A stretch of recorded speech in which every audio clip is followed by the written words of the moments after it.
Selamat pagi, senang sekali saya Rosmi Rahma kembali menjumpai Anda dalam program Redaksi 33. Kami akan menyajikan informasi penting untuk Anda dan berikut di antaranya. Kita awali Redaksi 33 kali ini. Satu lagi tokoh Kalimantan Timur yang meninggal dunia setelah terserang virus corona. Dia adalah Adi Dharma, mantan wali kota Bontang yang maju kembali sebagai kandidat di kota Taman ini, menghembuskan nafas terakhir pada Kamis siang. Adi Dharma sejak 8 hari sebelumnya dikabarkan sudah terserang virus corona. Dia harus dirawat di Rumah Sakit Taman Husada Bontang, namun kondisinya memburuk hingga nyawanya tidak bisa diselamatkan. Sebelumnya, duka yang sama juga menimpa Bupati Berau Muharam yang meninggal dunia di Rumah Sakit Pertamina Balikpapan. Sama seperti Adi Dharma, Bupati yang menjadi kandidat petahana di Kabupaten Berau itu juga terserang virus corona sebelum akhirnya meninggal dunia.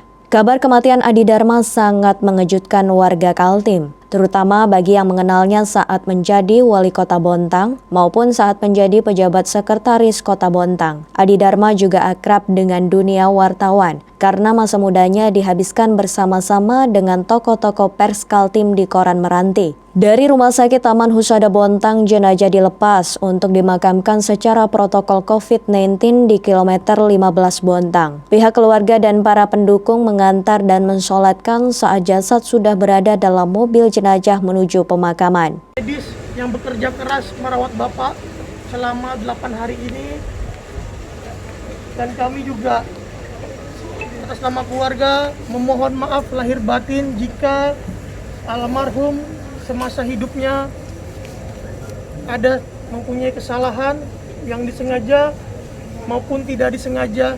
Kami atas nama keluarga memohon maaf yang sebesar-besarnya dan bisa mengikhlaskan beliau dan turut mendoakan beliau pada hari ini akan dikubur di kuburan Bontang Kuala Ba'da Asar. Insya Allah akan disolatkan di halaman parkir RSUD Taman Husada sebentar lagi. Kami berharap seluruh masyarakat Bontang bisa ikut mendoakan beliau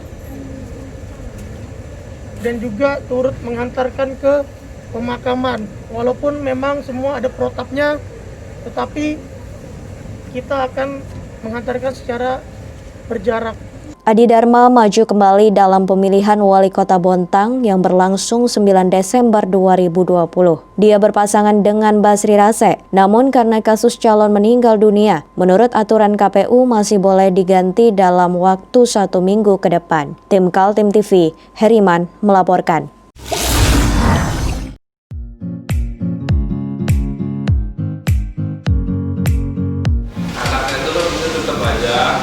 Cara mudah beriklan digital di Kaltim TV.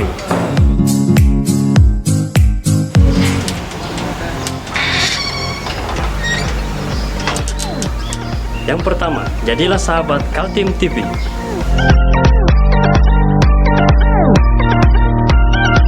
Dengan Rp1 juta, para sahabat mendapat 20 kali tayang di slot berita kamu.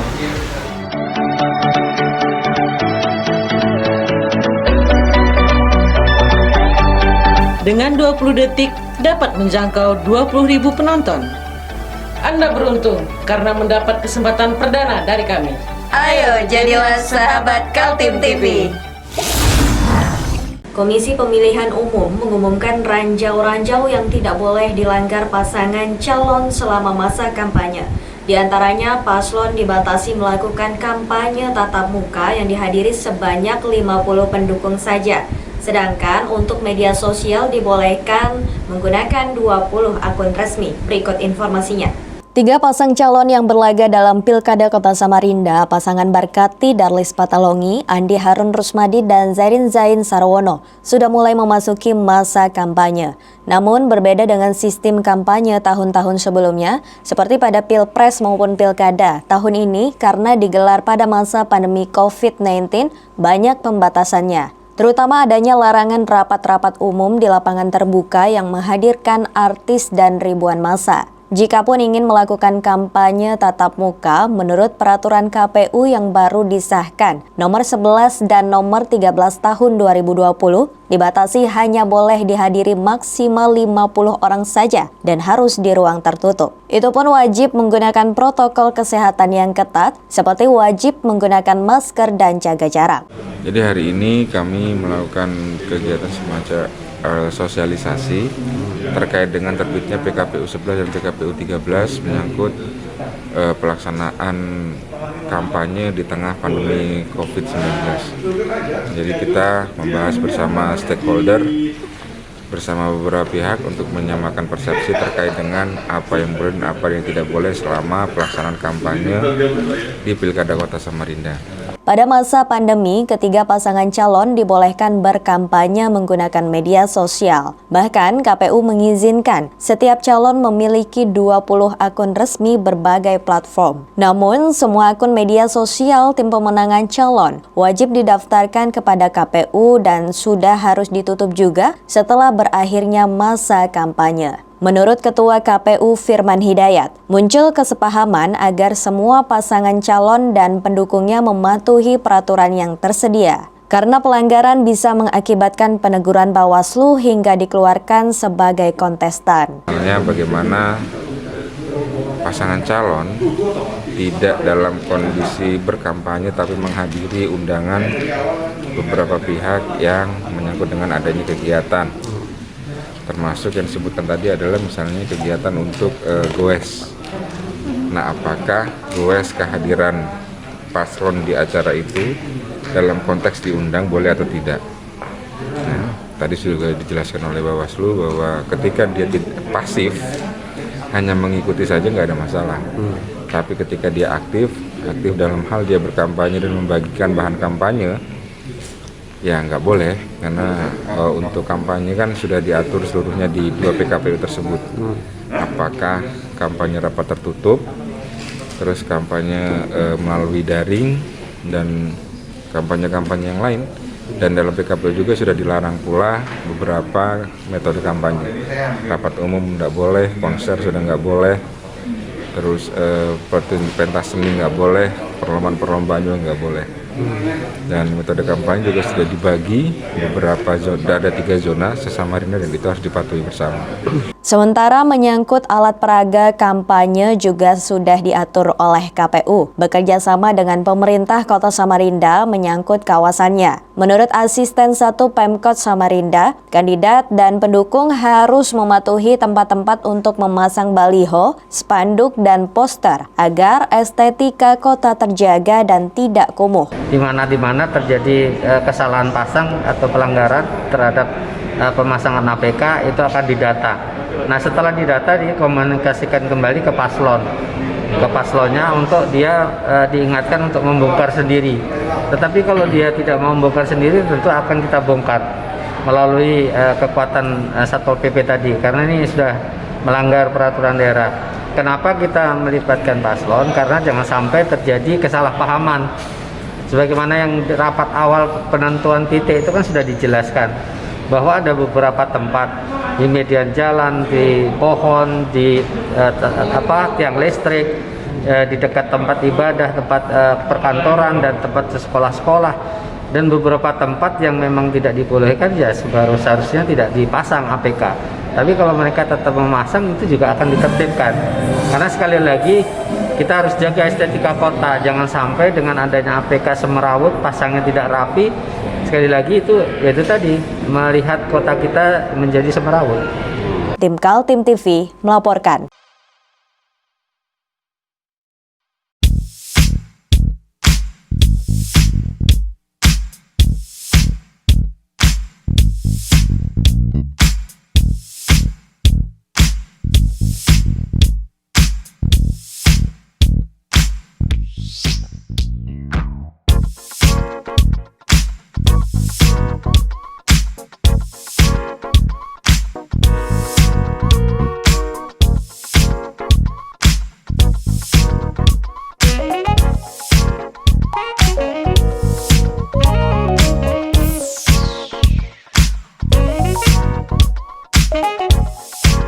Tiga pasangan calon yang berlaga di Pilkada Kota Samarinda punya kesempatan memasang iklan di berbagai media mainstream maupun media sosial.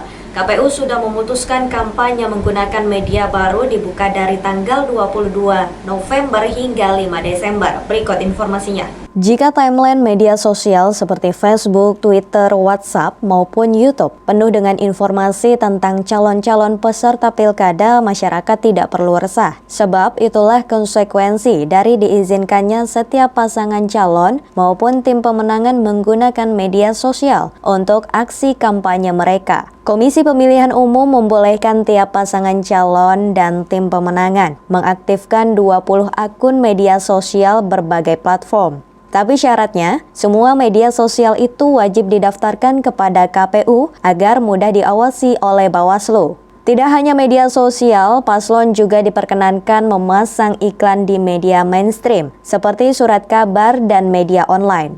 KPU telah mengumumkan jadwal pasangan hanya selama 14 hari, yakni dimulai tanggal 22 November hingga 5 Desember. Seperti diketahui, pilkada digelar tanggal 9 Desember, sehingga antara tanggal 5 sampai 8 Desember adalah masa tenang. Sesuai dengan tahapan kampanye, itu dilaksanakan mulai tanggal 26 September hingga tanggal 5 Desember, selama 71 hari. Namun, untuk fasilitasi iklan kampanye yang dibagi kategorinya media cetak dan elektronik oleh KPU Kota Samarinda pada tanggal 22 November sampai tanggal 5 Desember atau selama 14 hari. Iklan itu tercantum, tahapan itu tercantum sesuai dengan PKPU 5, tahapan program dan jadwal KPU tahun 2020. Kemudian untuk pasangan calon dapat berkampanye sejak tanggal 26 sampai tanggal 5 Desember melalui media sosial atau media daring, gitu ya. Namun pada saat pasangan calon ingin memasang iklan di media daring, maka tetap mengacu pada jadwal 22 November sampai 5 Desember 2020. Begitupun pada saat ingin pasang iklan kampanye di media sosial. Media massa diminta juga untuk bersikap berimbang dalam menurunkan pemberitaan yang di luar kategori iklan. Media juga dipersilakan untuk menawarkan advertorial kepada semua pasangan calon. Iklan itu sah-sah saja dan tidak ada larangan selama memang porsi dalam pemberitaannya tetap berimbang dan adil, tidak ada yang lebih besar atau tidak ada yang ini. Makanya seperti disinggung KPID tadi, yang menyebut bahwa jika memang sudah ditawarkan ketiga paslon kemudian hanya satu atau dua yang merespon, maka itu sudah menggugurkan kewajiban untuk berlaku dan bersikap, gitu ya. Yang penting niat awal ingin mengakomodir semua, namun karena terkait iklan mungkin biaya tidak bisa dipaksakan juga kan. Yang penting porsi pemberitaan, porsi iklan semua sama, adil, berimbang. Karena apa? Karena bagi kami perbedaan sedikit pun itu akan menjadi masalah karena dianggap kami tidak netral dan berpihak. Tim Kaltim TV, Hardin melaporkan.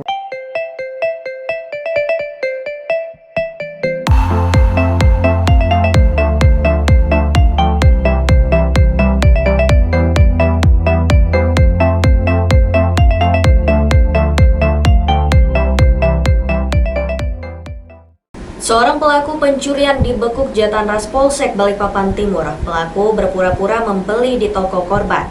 Seorang laki-laki dewasa dengan menggunakan baju tahanan Polsek Balikpapan Selatan digiring petugas tim krokodil Polsek Balikpapan Timur pada Kamis siang. Tersangka Iwan, 38 tahun, melakukan aksi pencurian di sebuah toko berkah di kawasan Jalan Mula Warman RT 5, Kelurahan Manggar Baru, Balikpapan Timur pada 29 September. Modus operandi yang dilakukan oleh tersangka dengan cara berpura-pura untuk membeli barang. Saat penjual sibuk melayani dan lengan pelaku langsung mengambil barang berupa ponsel dan uang tunai Rp795.000. Tersangka diamankan oleh tim Krokodil Reskim Polsek Balikpapan Timur pada Rabu 30 September sekitar pukul 5 sore. Selain itu, polisi juga menyita 1 unit motor KT 6344 milik tersangka, ponsel, tas coklat, dan uang tunai hasil curian. Dari pengakuan tersangka sudah melakukan pencurian 2 kali. Modus operandinya ya tadi pura-pura dia belanja. Dia TO-nya ini sebenarnya toko-toko yang kayak gini nih, rumah makan, toko-toko kelontongan itu. sudah melakukan berapa TKP enggak? Dia saya tanyain udah 3, cuma ngaku sama saya ini 2. Yang barusan kemarin sama mencuri HP di daerah Batakan, tempat tukang jahit, cuma belum ada LP-nya atau pengaduannya, jadi tapi tetap akan kita kembangkan. Karena infonya dari unit reskrim itu 3 TKP. 3 TKP. Untuk posisi barang ini di atas meja, dalam laci atau seperti apa, Pak? Ini di semua info yang kami dapat, ini di laci, naik duit kan di laci ya. Di laci, dan ini di atas meja nih. Memang sering nggak Pak Iwan? Udah sering ya? 3 kali. Hah? 2 kali. 2 kali? 2 kali. Apa aja yang diambil? Memang ke toko itu ya nyarinya ya? Apa cara ngambilnya? Ngambilnya gimana? Kunci. Masuk, Pak. Hah? Masuk. Masuk terus? Masuk ya? Masuk, ngajakin ngomong orang ya? Enggak. Jadi? Langsung kamu cari? Nah, itu kan dalam laci uangnya? Iya. Enggak, Pak. Enggak? Saat ini tersangka masih dalam pemeriksaan kepolisian. Tersangka akan dikenakan pasal 363 dengan ancaman hukuman 5 tahun penjara. Dari Balikpapan, Muhammad Idris, tim Kaltim TV.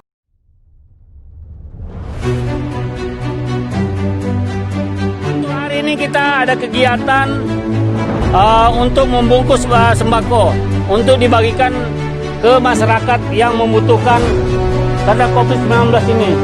Semoga kita sukses semua. Amin. Harus kerjasama yang bagus.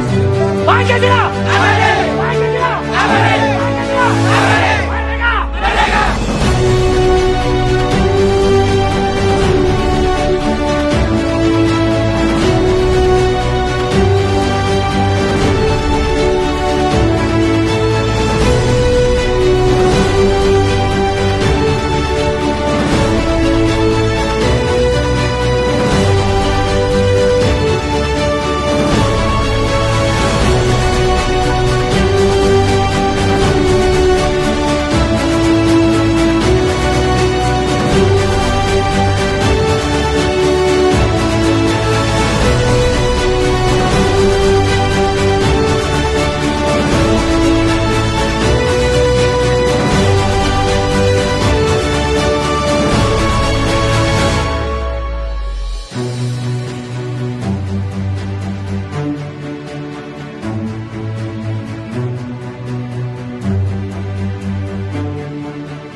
Kita beralih ke informasi selanjutnya. 2 pencuri dan 1 penadah barang curian diciduk tim Krokodil Reskim Polsek Balikpapan Timur.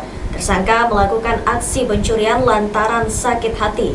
2 orang tersangka pencurian dan seorang penadah besi scaffolding dan metal plank pada 22 September lalu di kawasan gudang PT Graha Mandiri Sakti digiring petugas kepolisian Polsek Balikpapan Timur pada Kamis siang. Tersangka Samsul dan Saiful Bahri melakukan aksi pencurian sekitar pukul 4.30 dini hari dengan menggunakan mobil pick-up hitam dengan nomor polisi KT8415K. Aksi pencurian ini dilakukan lantaran sakit hati tersangka yang merupakan mantan karyawan yang dipecat oleh pihak perusahaan. Kedua tersangka diamankan di lokasi yang berbeda pada tanggal 24 September 2020. Besi seberat 1 ton tersebut dijual kepada pengepul besi tua La Usman di kawasan Sumberjo, Balikpapan Tengah. Korban pemilik besi scaffolding dan metal plank mengalami kerugian mencapai 542 juta rupiah. Modus operandi dia mengambilnya itu seperti apa, Komandan? Modus operandi kebetulan tersangka ini mantan karyawan GSM yang sudah diberhentikan. Itu jadi kejadian ini sudah lama, mulai di tahun 2018. Modus operandinya itu dia sebenarnya itu apa ya, boleh dikatakan masih saudara sama pemilik perusahaan itu.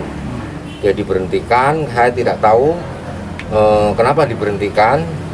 Yang jelas dia mengganti kunci ya, kunci-kunci yang ada di gudang itu. Padahal dijaga, karena yang jaga itu juga kenal sama tersangka, mungkin ya dianggap dia tidak akan melakukan tindak pidana itu. Jadi dia bekerjanya itu jam 04 lah, 04.30 dia mulai bekerja. Dini hari, Pak. Dini hari. Diangkut Kenapa kamu ngambil? Karena hilaf. Masa hilaf sampai berkali-kali ngulang gitu? Kamu dendam nggak Kecewa sama kan? keluargamu? Dendam, sakit hati. Diberhentikan kerja. Ada sedikit unsur begitu ya. Oh gitu. Dulu kenapa kamu diberhentikan? Ketuan maling juga. Jadi kenapa diberhentikan kamu? Karena apa? Kamu sudah terima berapa banyak uang itu hasil jual itu? Kurang tahu sore ini. Kurang tahu ya. Berapa sekali jual? Sekali jual berapa, Mas?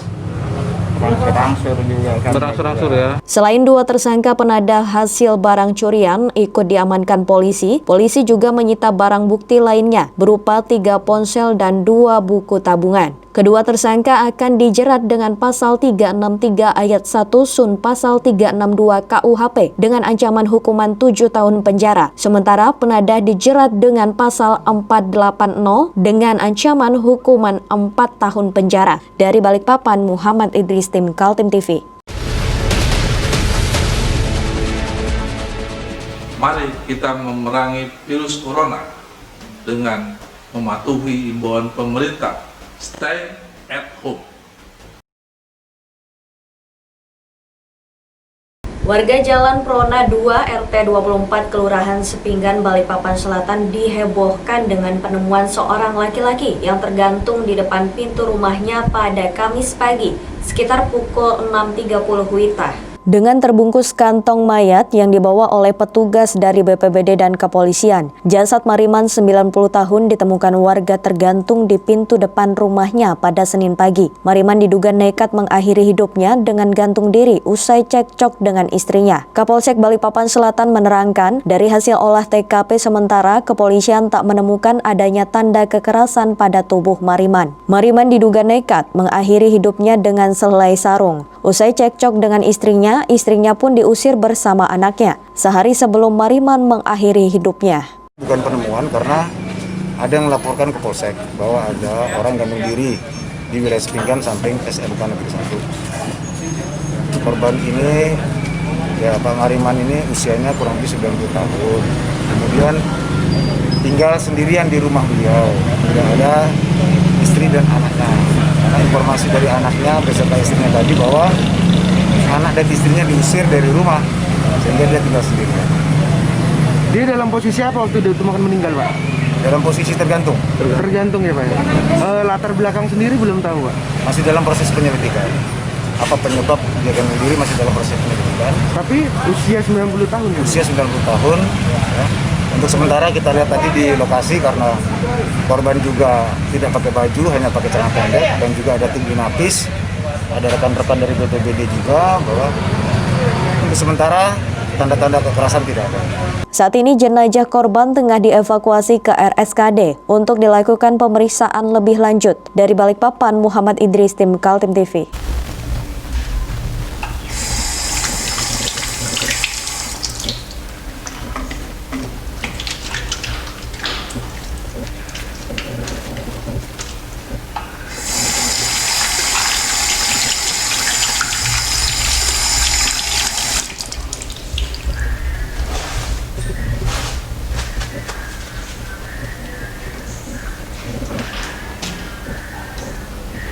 Meskipun di rumah saja, kita tetap selalu menjaga kesehatan, cuci tangan, menggunakan hand sanitizer.